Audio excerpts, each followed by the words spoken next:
Hi, my name is Corinna Craft. I'm an ex-yoga instructor. So, what's the matter with yoga? In the year 2010, I had two epic deliverances back to back. One precipitated the other. The first was the eviction of a demon of Oriental medicine, and the second was the eviction of a demon of yoga. Now, I don't have time to go into the backstory about the demon of Oriental medicine. Suffice to say that it manifested in such a dramatic way that I was shocked. Shocked enough to renounce the practice, jettison 10 years of work, and heed the exorcist when he said that yoga is also demonic. Now, up until that time, nobody could have argued me out of my yoga practice. I loved my yoga. It was therapeutic and cathartic. I did it to steward my health, to help other people take charge of their health. I had good intentions, a clear conscience, no paranormal experiences, and no manifestations to suggest that I was demonized. However, because I was wrong about Oriental medicine, I had to consider that I might also be wrong about yoga. So I fasted and I prayed and I asked God to reveal to me the nature of yoga. And he obliged with a nightmare that this seemingly secular gym yoga that I had been teaching and reassigning to Jesus is actually an expression of Hindu pantheism and yoga non-dualism. Now, when the demon of yoga manifested, it elicited a pleasurable surge of energy like an internal geyser erupting from the base of my torso and shooting up to the top of my head. It was a full body rush, and it lit up my flesh like 1,000 pinpricks of light. I had never felt anything that sensual or that titillating in practice.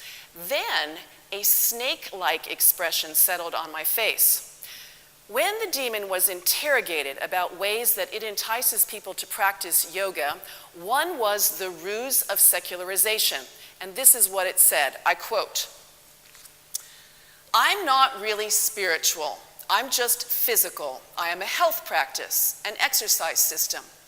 Another strategy was occult power. It said, and I quote, "I raise their power level. They can have cities like levitation, teleportation, telekinesis, telepathy."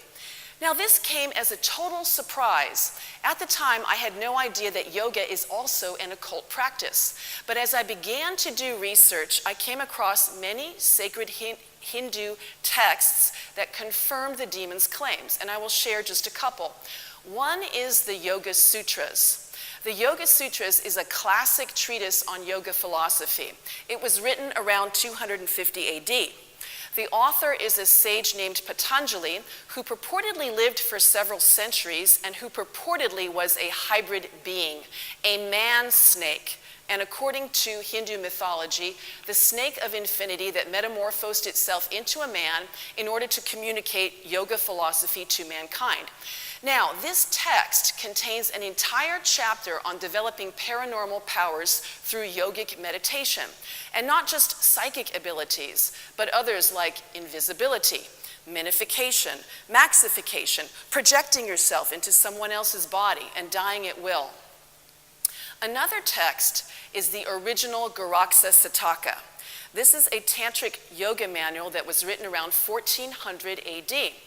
This text describes the spiritual energy in yoga as a snake, and it makes clear that the entire yoga system is designed to awaken, arouse, and activate this dormant snake that lies sleeping in coiled repose at the base of the spine, and to drive it into a central energy channel and up the channel through successive tiers of energy centers and out of the crown of the head, which is an event associated with enlightenment or transcendence of embodied existence.